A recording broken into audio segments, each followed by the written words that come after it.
Арамын дэхрэг үзэгчтэй MBC нүүс мэдээллийн хөтөлбөрийн пүрэв гарагийн дугаар тавханд хүрч байна. Мэдээллийн товчхон анхаарлаа болно.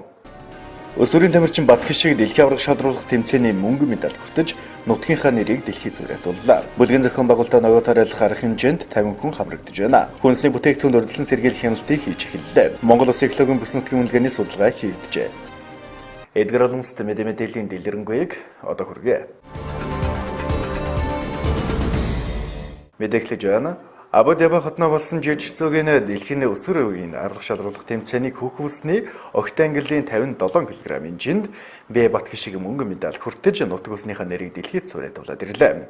Тус тамирчинд улаан сумын хурлын төлөөлөгч багийн засаг дарга иргэдийн нийтийн хурлын дарганаар хүндэтгэл үзүүллээ.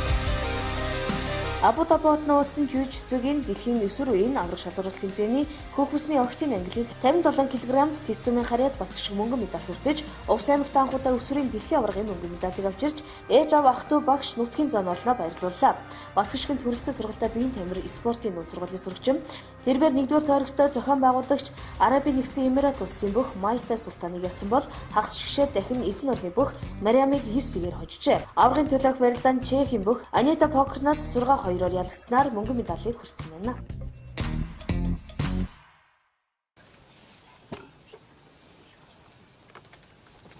Алдрэг нэрэн аймаг сумдан түгэн зүрэтэж эн өхний амжилт байнга дэшээ дэлхийн тавснаа байнга мандаж яхин үлдээ дэмбэрэлтэй ярэлийг өргөн дэвшүүлж байна. Ардуулъя.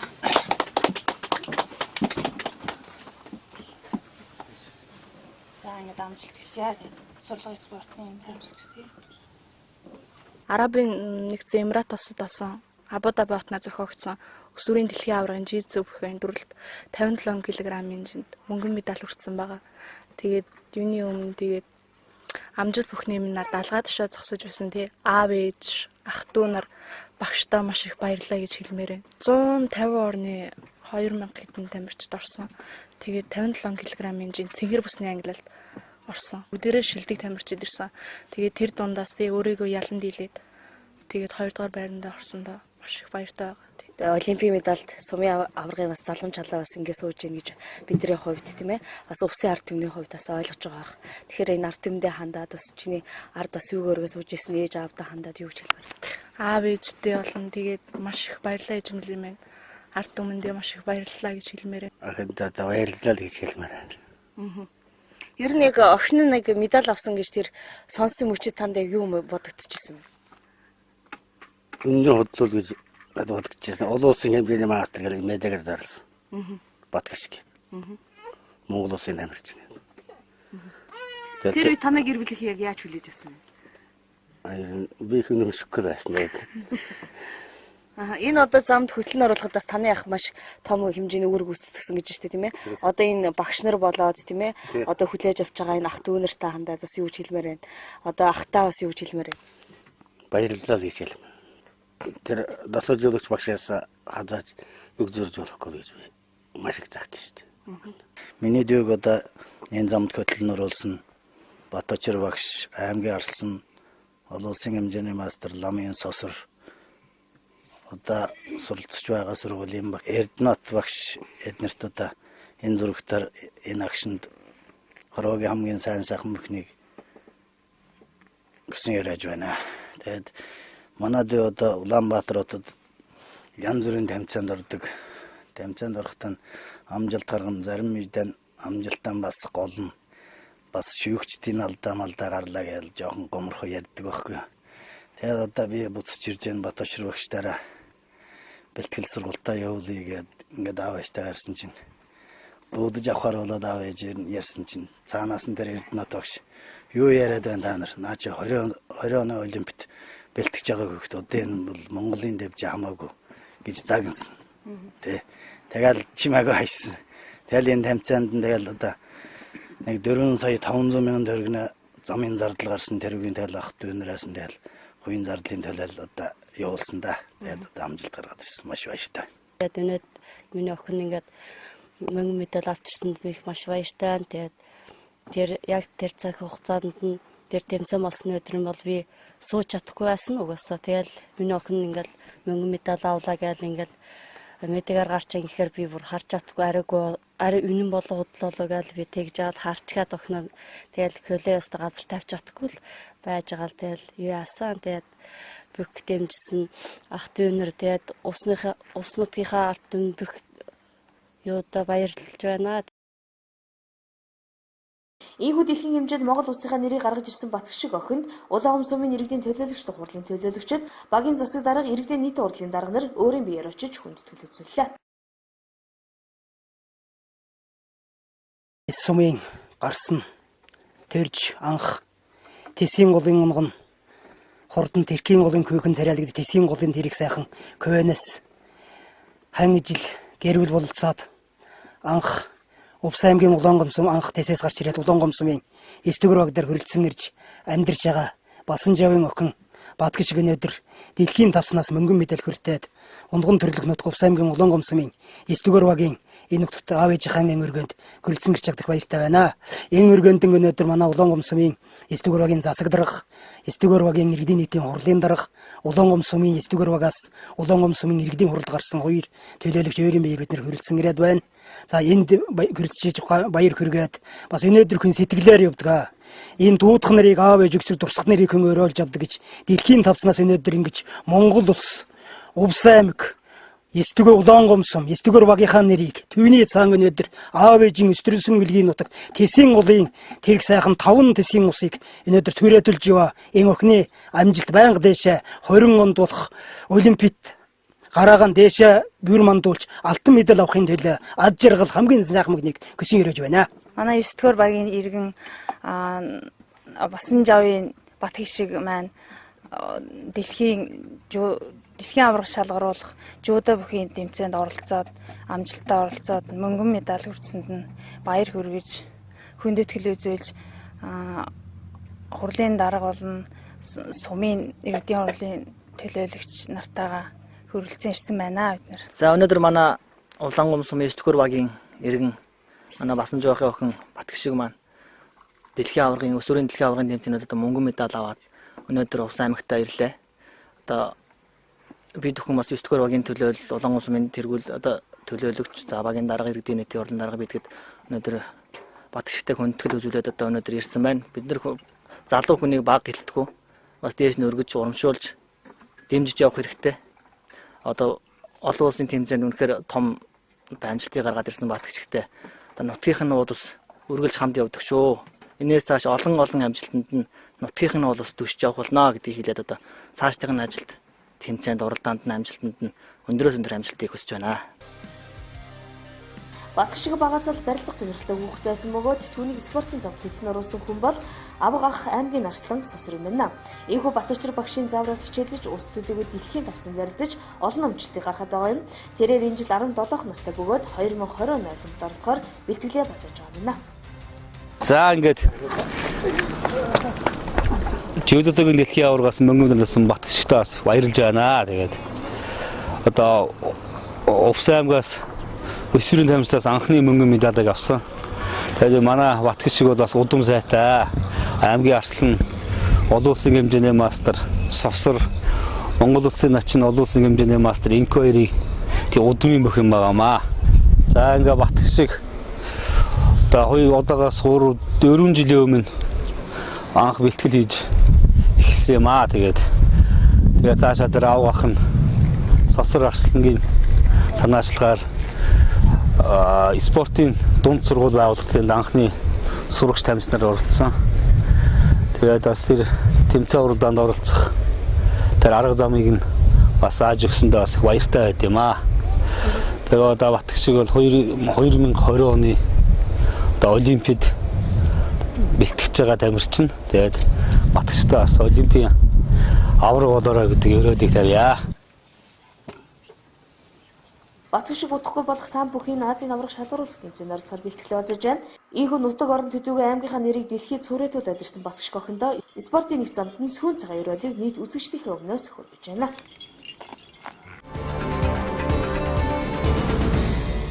Дараагийн мэдээ Хуваарь хөдөлмөр эрхлэгч нөхөрлөл хоршоо байгуулах иргэнийг дэмжих хөтөлбөрийн хүрээнд бүлгийн зохион байгуулалтаар хүнсний ногоо тариал гарах хэмжээ улаан усамд хэрэгжиж байна. Энэ хуваарь хэмжээнд ажилгүй 50 иргэнийг хамруулах нь ажиллах нөхцөлийг нь бүрэн хангасан байна. 3 жилийн өмнөөс эхлэн ажилгүй эмзэг бүлгийн иргэдийг бүлгийн нэгдсэн зохион байгуулалтанд оруулж газар тариалан эрхлүүлэх ажлыг зохион байгуулж ирсэн. Хуваарь хөдөлмөр эрхлэгч нөхөрлөл хоршоо байгуулах иргэний дэмжих хөтөлбөрийн хүрээнд бүлгийн зохион байгуулалтаар хүнсний ногоо тариал гарах хэмжээ улаан умсамд хэрэгжиж байна. Энэ хуваарь хэмжээний зардалд улсаас 60 сая төгрөгийг төсөөлөн гаргасан бөгөөд 50 ажилгүй иргэнийг хамруулах юм. Өнөөдөр арга хэмжээний нээлт болж хамрагдсан иргэд техник хэрэгсэл хувцас газраа хуваарлан авлаа. Эдгээр ажилгүй иргэд тариалсан ногоогоо намар хураан авч өөртөө хэрэгцээнд ашиглах юм а. Хөтөлмөр нийгмийн хамгааллын яамнаас батлагдсан энэ жил 2017 онд 6 хөтөлбөр хэрэгжихаар батлагдсан байгаа. Энэ хөтөлбөрийн хүрээнд бол ажлын байрыг дэмжих хөтөлбөрийн хүрээнд бүлгийн зохион байгуулалтаар хүнсний ногоо тариалах ажил байсан. Энэ ажлын хүрээнд өнөөдөр бид нар 50 иргэнийг ажилгүй улаан умсмын ажилгүй 50 иргэнийг бүртгэж авч энэ хүнсний ногоо тариалах бүлгийн зохион байгуулалтаа хүнсний ногоо тариалах арга хэмжээний нээлтийн ажиллагааг хийж байгаамаа. Энэ 50 иргэн маань өнөөдөр манай хөдөлмөр халамжуулалтын газрын талбай дээр ногоо тариалаад тухайн ногоогоо өөртөө ургаж ургуулад намар урааж авах юм. Энэ хурааж авснаар бол тухайн айлын өрхийн орлого нэмэгдэнэ. Ажилгүй иргэд маань энд ажилласаар бас тодорхой хэмжээний бас ажлын дадлага туршлагатай ногоо тариалах дадлага туршлагатай болох юм байгаамаа. Ингээд энэ 50 иргэндээ бид нар өнөөдөр ногоог нь өгч тариулна, өрийн өгч тариулна. Дээр нь ажлын хөдөлмөрийн аюулгүй байдлыг хангах үеднээс бол багш тоног төхөөрөмжөөр хангасан байгаа. Дээр нь хувцас аюулгүй байдлыг хангах үеднээс хувцас хэрэглээр хангаж байгаамаа. Эдгээр иргэд маань нэг иргэнд 600 сот газар өгч байгаа. Нийт 50 иргэн байгаа. Энэ иргэдийг бүлгийн зохион байгуулалтаа хүнсний ногоо тариалах иргэдийг маань өнөөдөр манай Увс аймгийн ерөнхий агар номчоор ажиллаж байсан хайдуугаа удирдах арга зүйгээр хангаж ажиллах юм аа. Энэ хөтөлбөр маань 3 дахь жилдээ хэрэгжиж байна. Би анхны жилээс эхэлж одоо энд ажилласан. Миний ажлын гол зорчим бол агуулгаас зөвлөгөө үйлчлэгээ үзүүлэх хөтөлбөрийн хүрээнд би энд одоо энэ 50 хүнд ногоо тарих, ураах, арчлага ханган шатны мэдлэг болгох. Энэ технологийн зөвлөмжөг ийм үнсэн өргөтэй. Тэгэхээр бүлгийн зохион байгуулалт 5 бүлэг болоос хуваасан. Додоодоо бид нар бол яаж ажиллах вэ? Ямар хэмжээнд шаардлагатай вэ? Хариуцлагын дэртэй ажиллах талаар нь бид нар бол орондоо тохирлсон. Алын ёсоор хөдөлмөр халамжуулалтын хэлцээр бол хүн бүхэн гэрээ байгуулж ажиллаж байгаа. Тэгээ гэрээний хүрээнд би шаардлага тавин гэрээний хүрээнд бид нар ажиллах ёстой гэдэг бол энэ ногоочтой ажиллах гэж байгаа хүмүүст ойлгуулсан. Тий. Тэгээд дөрөвчийн эхний жил яг би энд анх энэ талбайг аваад хаалуулаад бэлтгээд ингээд 30 хүн ажилласан маш сайн ажилласан. 2 цэлдээ бол өөр хүн зөвлөхөр ажилласан байх зэрэг нь бол амжилт муутайгаар ажилласан шиг байлаа. Тэгээ одоо энэ жил бол ямар ч байсан өмнө тавьсан зурлагыг биелүүлж аялах ийм зурлаг тавьж байгаа. Тэгэхээр нэг хүнд бол 0.5 сот газар ногч байгаа. Энийг бол зөв арчлаа зөв ургуулж чадах юм бол хамгийн багаар 1 тонн ургас авнаа. Тэгээд тэр өрхийн амьдралд бол 1 тонн ургас гэдэг чинь бол тодорхой хэмжээний мөнгөн орлого урах ийм их өсөр болох юм аа. Энийгээр бол одоо хөдөлмөрийн ач холбогдол хэмжих тустай юм аа. Тэгээ энэ дээр бол бид нар бол анхаарч ажиллах хэрэгтэй. Хамгийн гол сахил хариуцлага зохион байгуулалтын тал дээр анхаарч ажиллахгүй бол энэ 50 хүнтэй чинь бол аялах төвөгтэй байдаг. Тэгээ бүлгийн зохион байгуулалт оруулж ажиллаж байгаа. За ер нь юундаар алддаг гэхээр энэ ногоо тарж байгаа хүмүүс бол арчилгаан дээр алддаг. Яг тарихын хувьд харин тэгээд хогуурмалтай тэмцэх, услаа хийх, төвөгчийн ордонтой тэмцэх ийм үнсэн одоо технологийн ажлуудаар алддаг. Тэрэн дээр бол яг нь сэтэл гаруудгүй. Ингээд одоо тэр тари арчилгаа хийх хугацаанд нь бол хийдгүй, хожигдож хийдэг, эсвэл хайшдаг. Энэс хогуурмал дийлээд үнсэн авах хөстэй таримл нь бол одоо ургаж өгдөг. Ийм байдлаар алдаа хийж байгаа. Түүхэн тавхтайгаа үргэлж хамтарч ажиллаж өнөөдөр Мөн иргэдэд төмөс хүнсний ногоо тариалах сургалт зохион байгуулж, тариалангийн талбайг хашаажуулж, цахилгааны шугам татах, худаг гарах гих зэргээр дэд бүтцийг бий болгож өгсөн бөгөөд Ахмад агрономч газар дээр нь зөвлөгөө өгч байна. Ингэснээр газар тариалангийн ажилд эрхэлж үзээгүй иргэдийн хувьд томоохон боломж нэгдэж өгч байна. Би одоо анхныхаа жилд хамрагдаж эхэлж байна л дээ. Одоо урдндээс 30 гэдэн жил барилгаар явчихсан. Одоо энэ хүмүүс ийм сайхан байд юм гэхлээр энэ хүмүүсийн араслаад юу ч мэдэхгүй. Одоо энэ хүмүүс хурж барил дайрвал өөрөө хурж барил дайрна. Тэгээд одоо энэ сайхан хөдлөр халамжаас ийм газрын бэлдээд өгч байна, нугаа өршлөгийг өгч байна.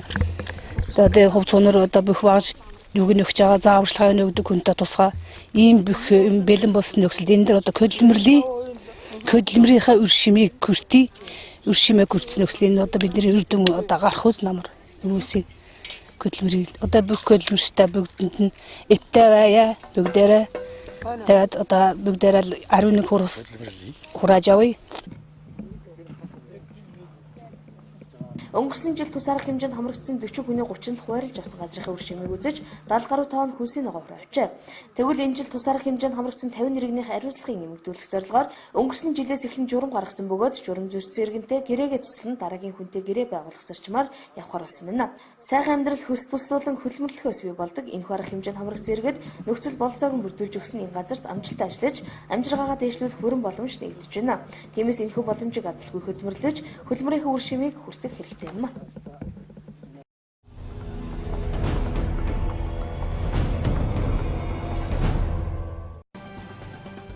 харилцааны сайд Америк нэгдсэн улсад айлчлана. Гадаад харилцааны сайд мөн хоригл эх сард Америк нэгдсэн улсад албан ёсны айлчлал хийнэ. Энэ үеэр тус улсын төрийн нарийн бичгийн дарга Рекс Теллерсонтой хэлэлцээ хийж үндэсний аюулгүй байдлын зөвлөл мянганы сорилтын корпорац инх тавны корпусын удирдлага болон конгрессийн гишүүдтэй уулзахаар төлөвлөсөн байна. Мөн Монгол Америкийн дөрөвдүгээр бизнес уулзалт хөрөнгө оруулагчдын дугуй ширээний уулзалтад оролцож Америк нэгдсэн улсад амьдарч буй Монгол иргэдтэйгээ уулзах юм а. Манай улс 3 дахь хөрш Америк нэгдсэн улстай иж бүрэн түншлэлийн төвшөнд хүрсэн харилцааг бэхжүүлж эдийн засаг хөрөнгө оруулалтын хамтын ажиллагааг өргөжүүлэх тэргүүлэх салбаруудыг нэмэгдүүлэхээр ажиллаж байгаа бөгөөд айлчлалын үеэр томоохон төсөл арга хэмжээг баталгаажуулахыг зорж байгаа юм байна.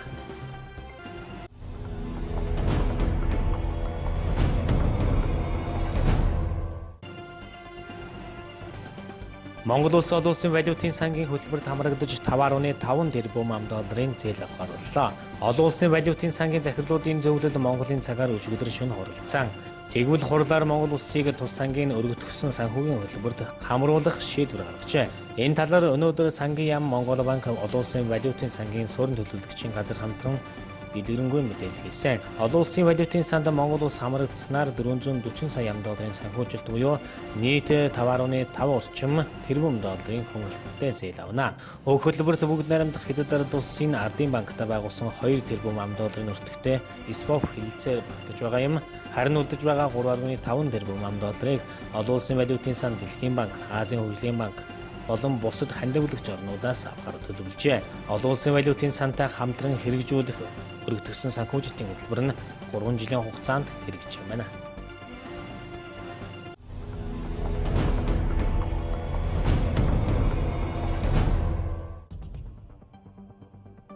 Тайван улс ижил хүйсний гэрэлтийг хуулиар зөвшөөрсөн анхны Аз ТV-ийн улс боллоо. Тайван улсын дээд шүүх ижил хүйсний хосуудын гэрэлтийг зөвшөөрлөө.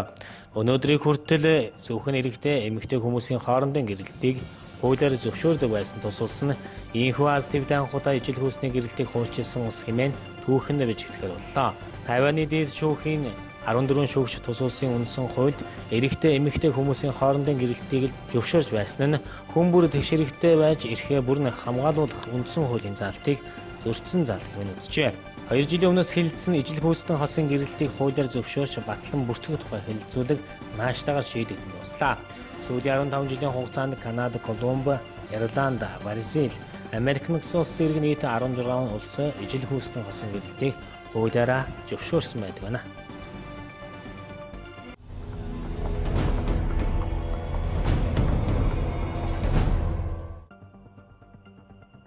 Австралийн уугуул иргэд анхудаа чуулж байна. Австрали ТV-ийн уугуул иргэд болох аборигенууд анхудаа чуулж байна. Түүхэн гэж нэрлэж байгаа энэ чуулга уулзалтыг аборигенуудыг Австралийн уугуул иргэд хэмээн хүлээн зөвшөөрсний 50 жилийн хойд зориулан хийж байгаа юм байна. 1967 оны 5 дугаар сарын 27-ны өдөр Австрали даяар олон нийтийн саналаа суулга явуулж 90.2% саналаар аборигенууд Австрали ТV-ийн уугуул иргэд хэмээн хүлээн зөвшөөрч тэдэнд зориулан тусгаалсан хууль гаргахаар болсон юм а. Энэхүү хуулиар тэд парламентэд төлөөлөл сонгох аборигенуудад зориулан төсөв батлах, төрийн нийгмийн халамжид хамруулах зэрэг эрхийг олгожээ. Гэхдээ Австралийн үндсэн хуульд одоо болтол абориген гэсэн үг байдаггүй юм. 3 өдөр хуралдах чуулганы гол зорилго нь үндсэн хуульд аборигенуудыг уугуул хүн ам гэсэн өөрчлөлт оруулах юм а. Чуулганаас гарах зөвлөмжийг эх 6 дугаар сард Австралийн эрх баригчдад өгөхөөр төлөвлөжээ. Түүхэн газар болох улууруу хадны хавьд чуулган болж байгаа бөгөөд аборигены 12 омгийн төлөөлөл оролцож байгаа юм а. Аборигенууд Австралийн хүн амын 2.5%-ийг эзэлдэг. Энэ нь 24 сая абориген гэсэн үг юм а.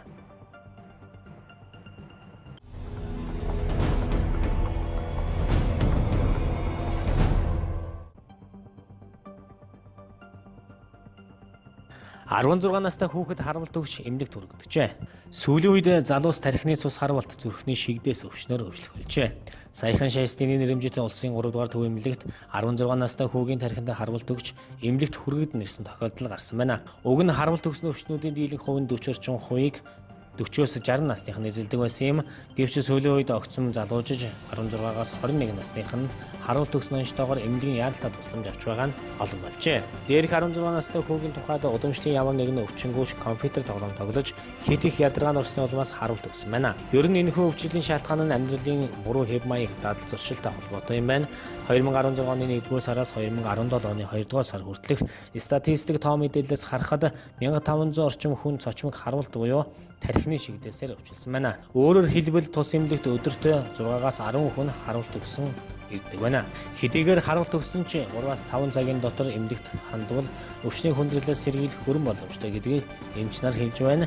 Улсын 3 дугаар төв эмнэлгийн тухайд зүрхний хэм алдагдлын Аблаас эмчилгээг амжилттай хийж байгаа. Одоогийн байдлаар 64 өвчтөнд энэ төрлийн тусламж эмчилгээ хийгээд байна. Ингэснээр Монголд оншилж эмчлэх боломжгүй өвчний жагсаалтыг манай эмч нар 3-аар цөөлж байгаа юм энэ юм а.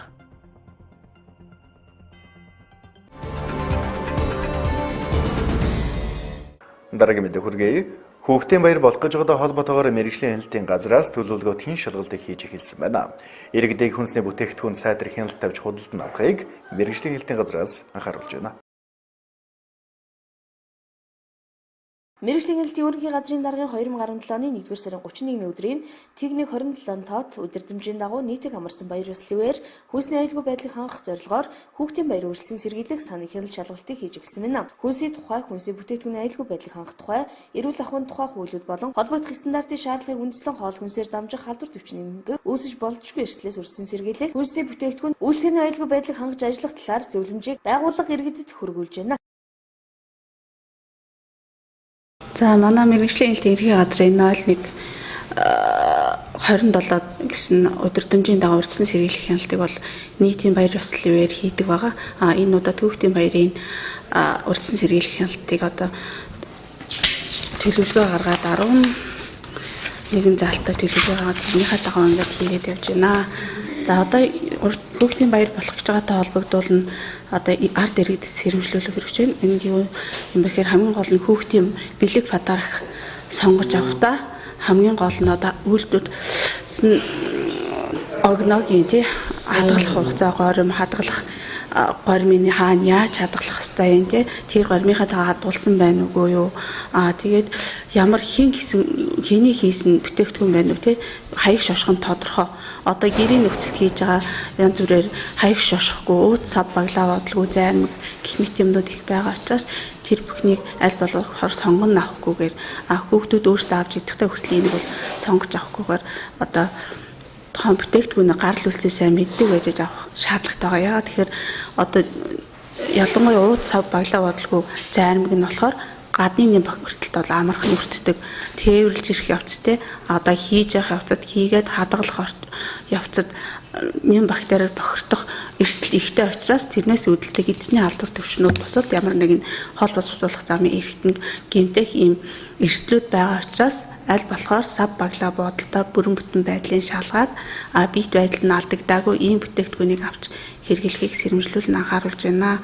За тэрнээс гадна одоо байгууллага аж ахуй нэгжүүд бол хүүхдүүдтэй бэлэг бодог энэ бэлгийнхаа юуг сонгож авахдаа бас аль болохоор нэрийн албан ёсны одоо гэрээт борлуулалтын газруудаас чанарын шаардлага хангасан ялангуяа одоо нарийн болон бусад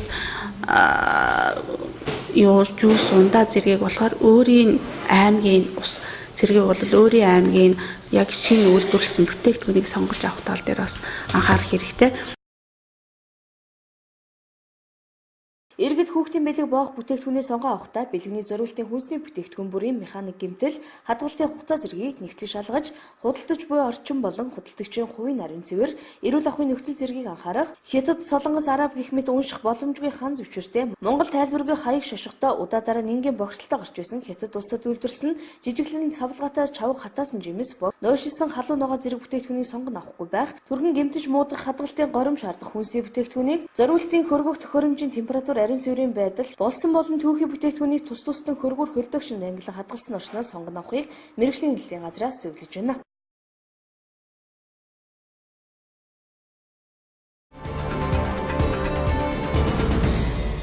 Дараагийн мэдээ байгаль орчин аяж үйлчлэлийн яам Монгол Улсын засгийн газрын захиалгаар Монгол Улсын хэмжээнд экологийн бүс нутгийн үнэлгээ хийх судалгаа явагдсан байна.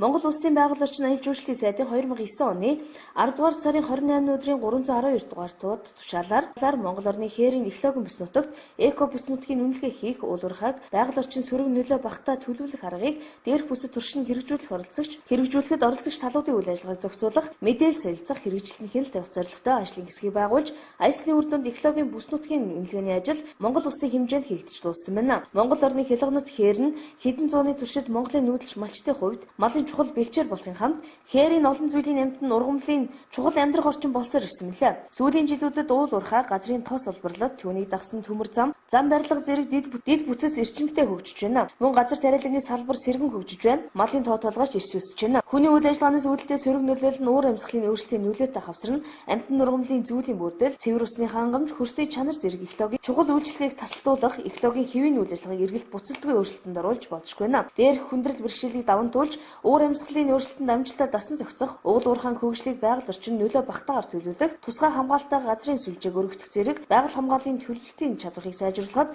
энэхүү судалгаа чухал ач холбогдолтой байна. За тэгэхээр энэ Монгол Улсын засгийн газар байгаль орчин аялал жуулчлалын яам газрын харилцаагийн зурагцсан газрын захиалгаар одоо ДНЧ консерванси буюу TNC гээд олон улсын байгууллагаас хамтарч энэ Монгол Улсын экологийн бүс нутгийн үнэлгээ гэж одоо том иж бүрэн Монгол орны хэмжээг хамарсан судалгаа хийгдсэн. За тэгээд Монгол орны баруун бүс, хээрийн бүс, өмнгийн говь гээд хамгийн сүүлд нь одоо энэ Монгол алтай нуруу их нууруудын хотгорын экологийн бүс нутгийн иж бүрэн үнэлгээ хийгдээд энэ үнэлгээнийхээ үр дүнг одоо би энэ аймаг сумуудад ингээд танилцуулаад ингээд явж байгаа. Энэ экологийн бүс нутгийн үнэлгээ гэдэг бол ерөөсөө л энэ одоо газар нутагт одоо Монгол орны баруун бүсийн ховд усгой болтой баян үлгийн аймагуудын нутагт ямар ховор амтан ургамал байна. Энэ бүгдийг бид нэр ямар газрыг одоо энэ дотроо сонгож хамгаалах ёстой юм бэ гэдгийг үр дүн гарч байгаа. За тэгээд одоо бидний сонгож авсан Увс аймгийн нутагт нийтдээ одоо 10 сумын нутагт 12 газар сонгогдсон. Өөрөөр хэлэх юм бол Монгол Улсын тусгай хамгаалалттай газрын сүлжээнд хамрагдсан газар Увс аймгийн нийт нутгийн 21%-ийг эзэлсэн. За түүн дотор дархан цаастай газар 2, байгалийн зохис спорт газар 2, байгалийн нөөц газар 2, дурсгалт газар 1 байгаа юм. За түүнээс гадна Монгол улс одоо олон улсад хүлээн зөвшөөрөгдөж дэлхийн хэмжээнд хамгаалах ёстой, дэлхийн анхаарал хандуулж хамгаалдаг одоо олон статус гэрээ конвенц байдаг. Энэ бүгдэд хамгийн олон ангиллаар хамрагдсан газрууд одоо манай Увс нуур байдаг. Тийм учраас бид энэ Увс нуурын хотгор, Увс нуурын орчмын нутгийг хамгаалахад маш их онцгой анхаарал хандуулах ёстой. Хэдийгээр нутаг дэвсгэрийнх нь 21% тодорхой хэмжээгээр хамгаалтанд авцсан байгаа боловч цаана хамгаалах шаардлагатай маш олон газрууд байгаа. Үүнийг бол одоо бид орон нутгийн тусгай хамгаалтанд авч хамгаалах ёстой.